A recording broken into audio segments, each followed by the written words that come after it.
नमस्कार दोस्तों। आज के इस लेक्चर में हम लोग चोल वंश के बारे में बात करेंगे। इससे पहले हमने पल्लव डायनेस्टी के बारे में देखा था। अभी हम इसको चोल वंश मैंने देखा था, पीछे पढ़ा था कि पल्लव जो डायनेस्टी था उसके जो शासक थे, जो अंतिम शासक में महेंद्र वर्मन या नरसिंह वर्मन द्वितीय, ठीक है ना, यहाँ आपको मिलेगा नंदी वर्मन द्वितीय, सॉरी नंदी वर्मन द्वितीय, उनको हराते हैं आदित्य प्रथम और उनको फिर क्या करते हैं, अपना शासन एस्टेब्लिश करते हैं। जो चोल शासक आदित्य प्रथम होते हैं। फिर उसके बाद देखिए चोल शासक के बारे में हम लोग देखते हैं। तो चोल शासक का जो टाइम पीरियड था 850 से 1250 ईस्वी तक, ये आपको याद है 850 से 1250 ईस्वी तक चलता है चोल शासक का टाइम।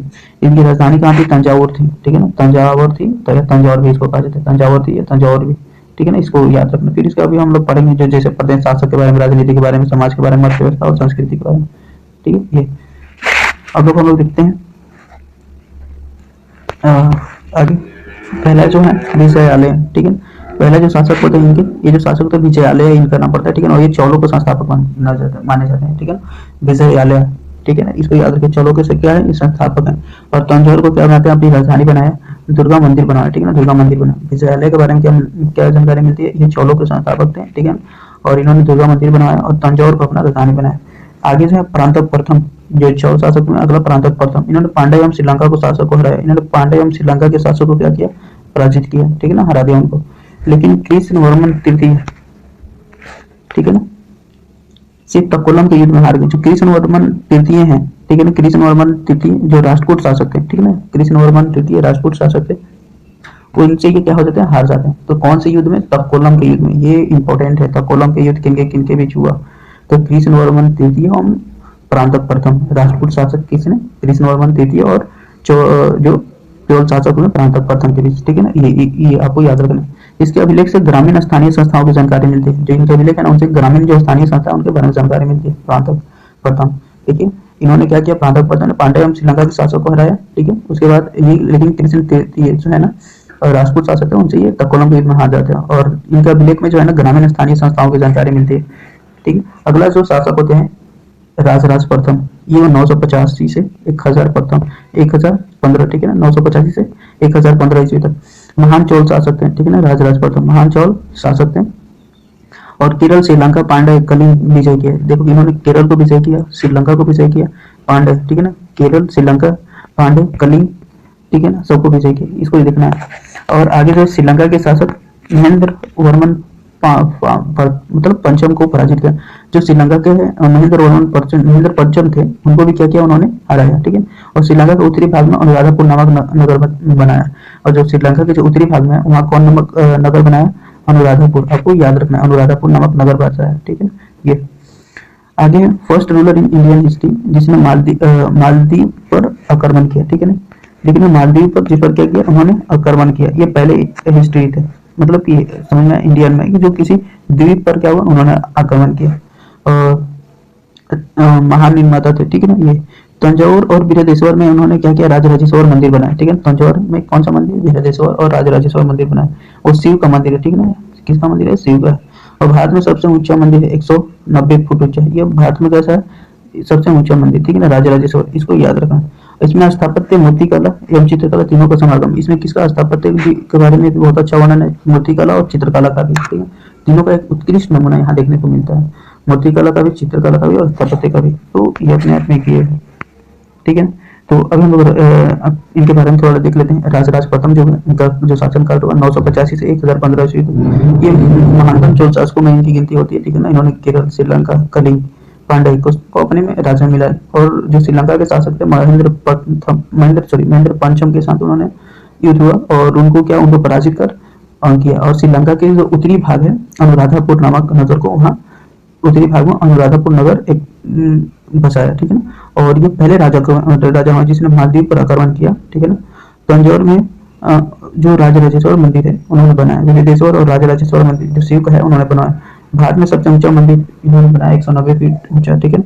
इसमें स्थापत्य, मूर्तिकला, चित्रकला तीनों का समागम मिलता है, ठीक है ना। ये आपको देखना मिलेगा। आगे हम लोग जो पढ़ते हैं राजेंद्र प्रथम, इनका जो शासनकाल रहता है 1014 से 1044 तक, ठीक है ना। इनका जो शासनकाल रहता है 1014 से 1044 तक, ठीक है। इस राजराज का पुत्र था, ठीक है ना, राजराज प्रथम के पुत्र थे ये। केरल पांड्य को हराया, किसने?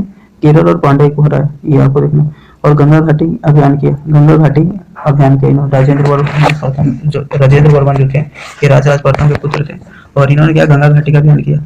पालू को हराकर, जो पाल शासक थे बंगाल में, ठीक है, पालू को हरा, पाल शासक महिपाल, ठीक है, कौन से उसमें कौन से थे, महिपाल की उपाधि ग्रहण किया, ठीक है ना, पालू को हराकर वहाँ उपाधि ग्रहण किया, ठीक है ना, ये उनको हराकर। उसमें पाल शासक कौन थे, महिपाल थे, ये गंगाई कोंड, ठीक है, गंगाई कोंड, और इसी नाम से नगर बसा है। कौन सी उपाधि, गंगाई कोंड धारण किया, कौन सी उपाधि धारण किया, गंगाई कोंड, ठीक है, और इसी नाम से नगर बसा है तंजौर के बगल में।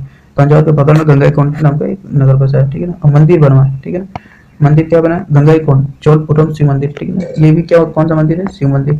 तो गंगाई कोंड, ठीक है ना, मंदिर जो बनवाया कौन सा मंदिर, गंगाई कोंड चोलपुरम, जो कि क्षेत्रफल में काफी विशाल है, जो क्षेत्रफल में है ना काफी बड़ा एरिया में है। दक्षिण पूर्व एशिया अभियान किया, ठीक है, इन्होंने दक्षिण पूर्व एशिया अभियान भी किया और शैलेंद्र शासक को हराया, और शैलेंद्र शासक को हराया। देखिए ये जो शासक था, हमने देखा कि एक ने श्रीलंका पर राजराज जो प्रथम थे उन्होंने आक्रमण किया। फिर जो है आगे से है उन्होंने इनके पिताजी जो वो थे उन पर आक्रमण किया, और ये जो है दक्षिण पूर्व एशिया की ओर आक्रमण करते, ठीक है ना। ये तो अभी थोड़ा सा हम इनके बारे में देख लेते हैं। देखिए राजेंद्र प्रथम जो है इनका जो शासक रहा था 1014 ईस्वी तक, 1014 ईस्वी से 1044 ईस्वी तक इनका मिलता है, ठीक है ना, वर्णन। उसके बाद क्या है इनका जो है ये राजराज प्रथम के पुत्र होते हैं, और केरल पांड्य को हराया, और गंगा घाटी भी अभियान किया, और उनको जो वहाँ के शासक थे पाल शासक महिपाल को हराते हैं, और वहां से गंगैकोंड, उनको हराने के बाद गंगैकोंड की उपाधि धारण करते हैं, ठीक है ना। और गंगैकोंड नामक शहर भी बचा है कहाँ, तंजौर के बगल में, और यहाँ एक गंगैकोंड चोलपुरम शिव मंदिर का निर्माण भी कराया, जो काफी क्षेत्र में बड़ा था। और दक्षिण पूर्वी एशिया का भी इन्होंने अभियान किया, और शैलेंद्र शासक हो रहा। आगे से मिलता है जो राजेंद्र तृतीय, राजेंद्र तृतीय शासक के बारे में हमको वर्णन मिलता है, इनको देखते हैं। जो राजेंद्र तृतीय हैं वो अंतिम चोल शासक थे, ठीक है, अंतिम चोल शासक थे, इसको याद रखना है। और पांड्य शासक कुलशेखर ने पराजित किया, जो पांड्य शासक थे कुलशेखर ने इनको क्या किया, पराजित किया, और पांड्य सत्ता में है। इसके बाद ये जो मतलब हार जाते हैं, पराजित हो जाते हैं, तो ये क्या कौन शासक आते हैं, तो पांड्य, ठीक है ना। और इनको हराने वाले कौन से, तो पांड्य शासक कुलशेखर ने इनको क्या हराया, राजेंद्र, इसको राजेंद्र तृतीय को, इसको याद रखना, अंतिम चोल शासक थे। अब आते हैं हम लोग थोड़ा देखते हैं चोल राजनीति एवं प्रशासन के बारे में, ठीक है। तो यहाँ निरंकुश राजतंत्रात्मक देखने को मिलता था, केंद्र, प्रांत और स्थानीय प्रशासन, ठीक है ना। निरंकुश राजतंत्र देखने को मिलता है, केंद्र था, शासक में सर्वोच्च प्रशासक था, और मंत्री समूह, दो लोग थे। केंद्र में क्या थे, एक केंद्र में शासक होता था और मंत्री समूह होते थे, ठीक है ना ये।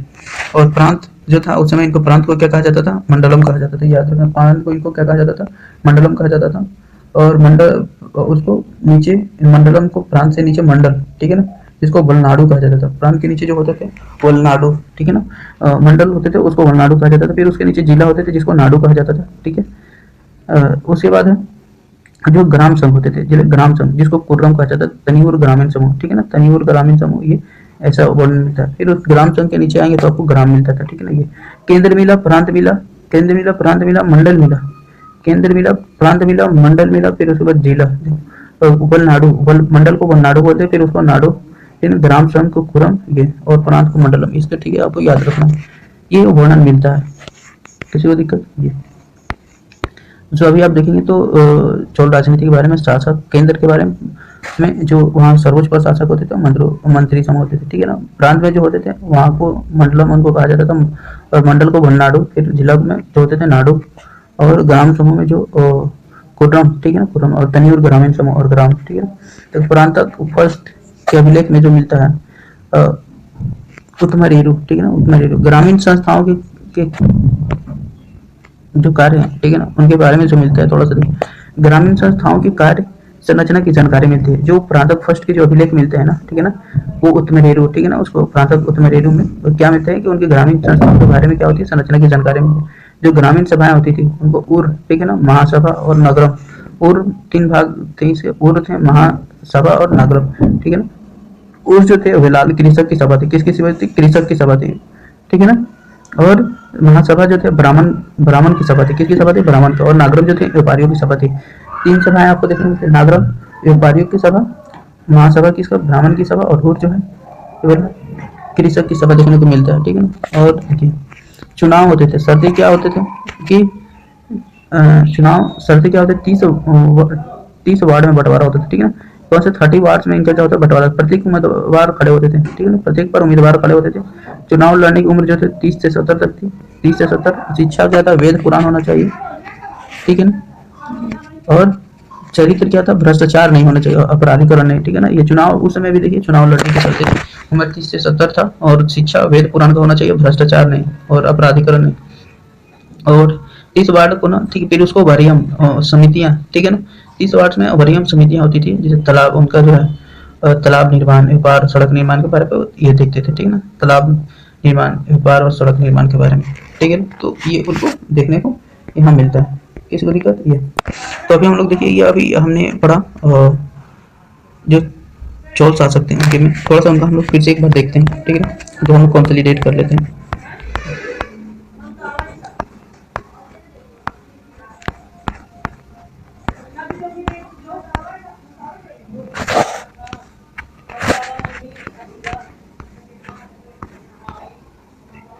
हमने जो एक देखा था कि जो अभी जो थे पल्लव वंश को डायनेस्टी को हराकर चोल वंश आते हैं और अपनी राजधानी कहाँ रखते हैं, तंजावुर, ठीक है ना ये।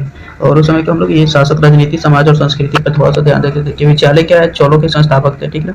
और तंजावुर को इन्होंने क्या बनाया, राजधानी बनाया और दुर्गा मंदिर बनवाया था, ठीक है ना। प्रांतक प्रथम क्या है, पांड्य एवं श्रीलंका के शासक को हराए थे। ये आपको जो प्रांतक प्रथम है वो क्या थे, पांड्य एवं श्रीलंका के शासक को हराए। लेकिन फिर से तृतीय उसे तकुलम के युद्ध में क्या हो गया, ये हार जाते हैं, ठीक है ना। और इनके खास बात है, इनके अभिलेख में ग्रामीण संस्थाओं की जानकारी मिलती है प्रांतक प्रथम की, ठीक है। अब देखिए राजराज प्रथम जो है उनका शासनकाल 950 से 1000 प्रथम है। ये महान चोल शासक थे, ठीक है ना। केरल, श्रीलंका, पांड्या और कलिंग पर इन्होंने विजय किया। याद रखना, श्रीलंका के शासक महेंद्र पंचम को पराजित किया और श्रीलंका के उत्तरी भाग में अनुराधापुर नामक शहर को बचाया, ये ठीक है।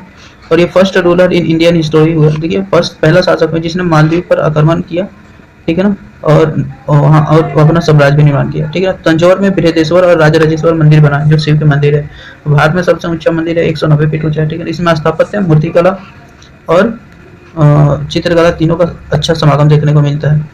आगे देखते हैं राजेंद्र वर्मन के बारे में। ये 1014 से 44 ईस्वी तक इनका शासनकाल रहता है और राजराज प्रथम का पुत्र होते हैं। केरल और पांड्य को हराए और गंगा घाटी अभियान किया और वहाँ पाल शासक महिपाल को हराते हैं और वहाँ गंगा कुंड की उपाधि धारण करते हैं, ठीक है ना। और और उसके नाम पर एक नगर बसाते हैं जो तंजौर के बगल में है, ठीक है ना। और गंगा कुंड, चोलपुरम शिव मंदिर यहाँ निर्माण करवाते हैं, ठीक है। दक्षिण पूर्व एशिया की ओर अभियान करते हैं और शैलेंद्र शासक को इन्होंने हराया, ठीक है ना। उधर वर्णन मिलता है। राजेंद्र प्रथम, राजेंद्र तृतीय ये अंतिम चोल शासक थे और पांड्य शासक जो थे कुलशेखर ने इनको पराजित किया और उसके बाद इनकी जो था साम्राज्य डायनेस्टी जो क्या होता है समाप्त हो जाता है।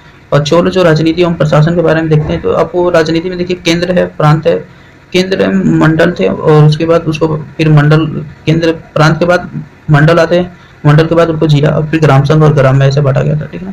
प्रांत में मंडलम थे और मंडल को वलनाडु और जिला को नाडु और ग्राम संघ पुरम, ऐसे इसके बारे में जानकारी मिलती है। ये हमको उस समय कहा जाता था, ठीक है। प्रांतक प्रथम के अभिलेख में, ठीक है ना, जो उत्तमरेडु वो अभिलेख है उसमें इनकी ग्रामीण संस्थाओं के बारे में जानकारी मिलती है। 3 ग्रामीण सभाएं थी, ठीक है ना, उर महासभा और नागरम। उर महासभा और नागरम, उर जो है वेदाल कृषक की सभा थी, महासभा ब्राह्मण सभा और नागरम जो थे व्यापारियों की सभा थी। चुनाव में कुछ शर्तें होती थी, इसमें 30 वार्ड में बंटवारा किया गया था, प्रत्येक पर एक उम्मीदवार खड़े होते थे और चुनाव लड़ने की कुछ शर्तें होती थी, ठीक है ना। जैसे उम्र 30 से 70 वर्ष, शिक्षा, वेद पुराण, चरित्र, भ्रष्टाचार नहीं, अपराधीकरण नहीं, ठीक है ना। वरीयम है, समितियां मिलती है, ठीक है। तालाब निर्माण, व्यापार और सड़क निर्माण के बारे में, ठीक है ना। तालाब निर्माण के लिए, व्यापार और सड़क निर्माण के लिए। तो ये हमने अभी क्या देखा, ये हमने अभी चोल डायनेस्टी के बारे में देखा। अगली जो है हम लोग पढ़ेंगे अगले टॉपिक्स में उसको विजयनगर साम्राज्य के बारे में। तो चलिए, थैंक यू।